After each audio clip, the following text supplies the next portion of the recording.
starting off PS2 here. Yep. Pretty much a certified star stage. Everyone likes to start on the stage because who likes to make choices? I saw someone with the, like, I'm a PS2 hater shirt. Really? Yep. Was that here or was it somewhere else? I think I saw them here for a little while, but I keep seeing that shirt everywhere. Anyway, the set. Oh, it's fine.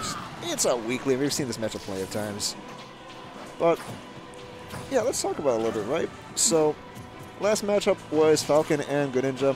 Two fast characters that can kind of blow each other up. Kind of a similar situation here. Joker, a safer character than Falcon, though. Not quite as threatening until he gets Arsene. That is just as threatening, if not more threatening. And IceKnight here definitely trying to more camp out Arsene. Right.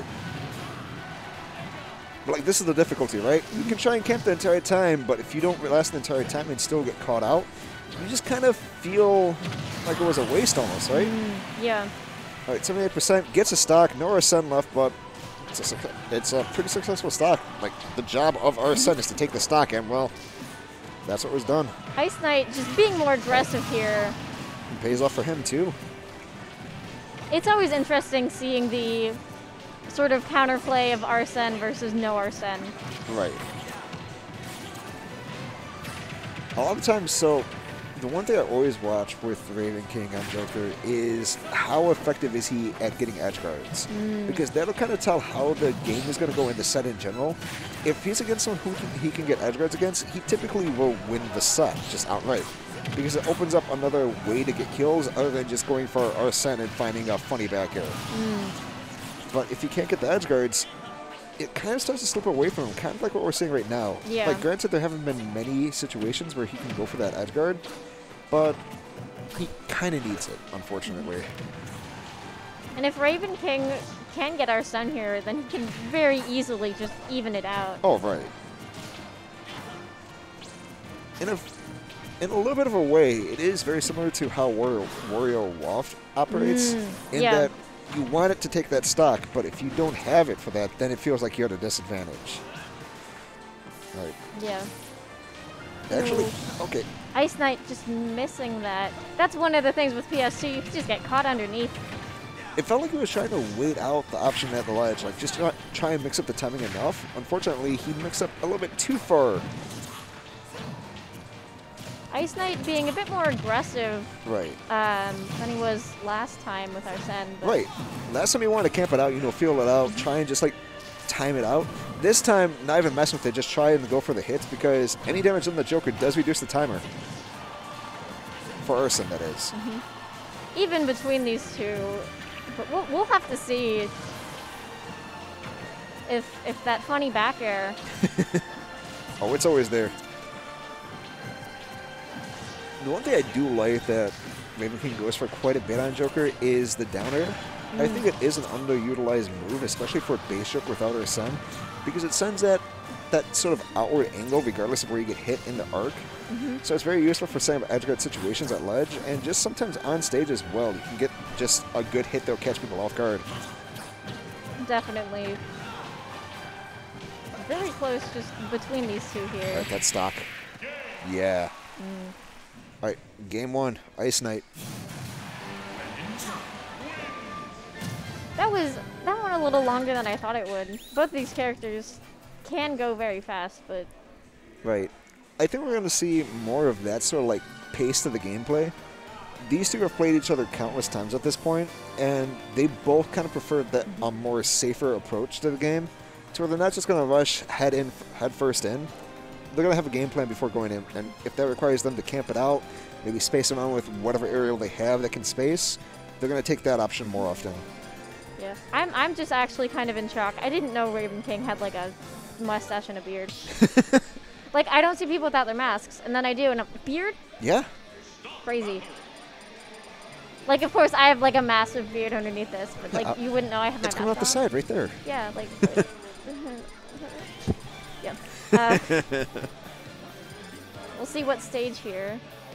Yeah, speaking of, shouts to Matt Beach for, once again, doing this mod pack for us. More Persona music. Let's go. Yeah, a lot of Persona music.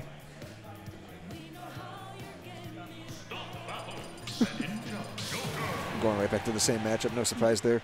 I think it was small battlefield. Am I blind? Do I just not look at the screen? I could not tell. IceKnight getting a sponsor now. Wow, congrats. They both got sponsors. Whoa. Yeah. Shout out to Dark Frost for sponsoring us at Warp Zone 2. They were kind enough to contribute a little bit to the pop bonuses for the event. That's nice. Yeah.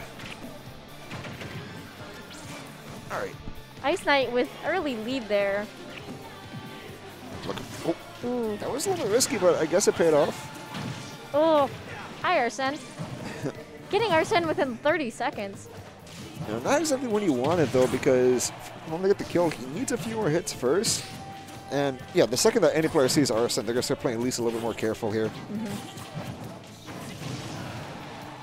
IceKnight can time it out.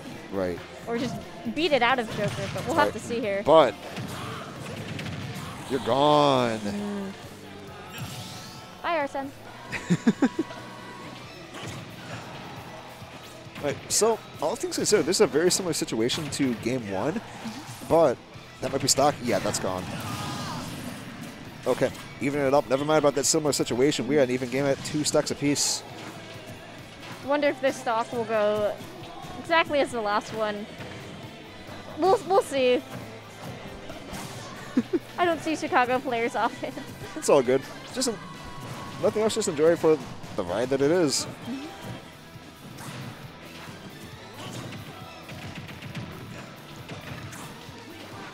IceKnight's just very good at chaining all those up airs. That is the one thing that I will really respect with what IceKnight does, is that he is very, very consistent with the setups. And it's surprising, too, because he will play random when he just feels like messing around. And he's kind of this way with any character that he plays, whether it's his main or not. He kind of has these certain confirms that he knows and can just execute them very well. Seeing what both characters do at ledge here has also been very interesting. Like, that's... What is going on? Both characters falling off back to even, I guess. Like, it definitely looked like Joker was far enough down to where he was not going to attach the ledge whatsoever. And then IceKnight got hit by just the normal up B hit and got stage spiked. Did I see that right? I don't know. Yeah, I think, and also missing the recovery slightly. Right. Yeah, Joker has a large recovery, but you can just sort of make him fall far enough. Yeah, whether or not he has Arsene is kind of a similar story as well, because Arsene, it has invincibility at the start, but there is no hitbox whatsoever to be seen. The tether, it has a tiny hitbox, but that's only if he doesn't tether to the ledge. And if he doesn't tether to the ledge, he's probably dead. Bye, Arsene.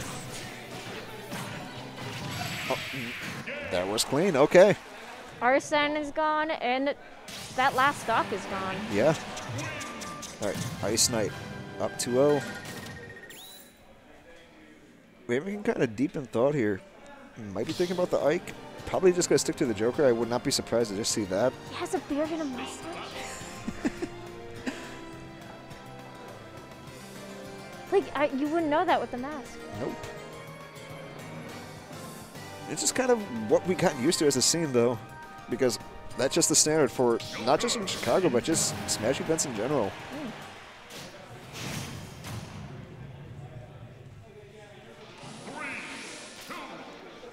All right. Keeping the Joker here. Keeping the Joker, keeping the stage. Let's see how this one goes.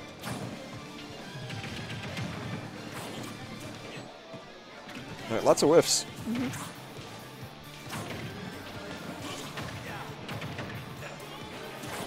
That's not really carrying all the way across the stage. That's no jump. Is he dead? Yeah, wow.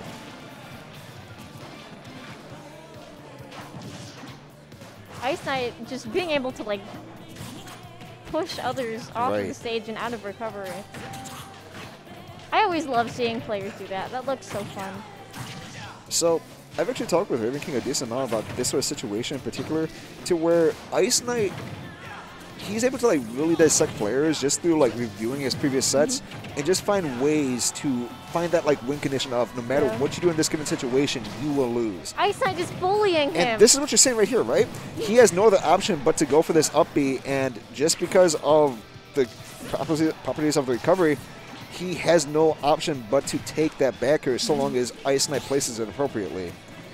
And all the way through Arsene, that's what happened. Yeah. At least IceKnight, they're able to camp out that Arsene. How many hits was that? That was insane. A lot. That was a very stale back air. That was not a stale back air. That's a stock, though. Me went Joker back air.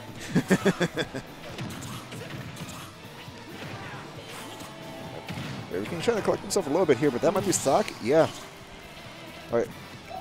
Potentially tournament stock for Ravenking here. He needs to find some sort of option here to get himself back into the game and back into the tournament, obviously. Arsene almost there.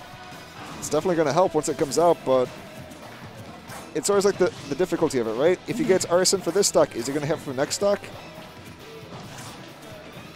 If he can make that comeback, but we'll have to see. Right. Arsene's out for this stock, but okay. That Smash might have sealed the deal right there, but now IceKnight made it back to stage there. We'll see if Arsene gets that kill. That combo is absolutely disgusting every time I see it. But speaking of good combos, Greninja up smash takes it again. Yeah. IceKnight taking it 3-0. As far as their sets are concerned, that was actually pretty fast. That was very fast. All right. Hello. Hello again.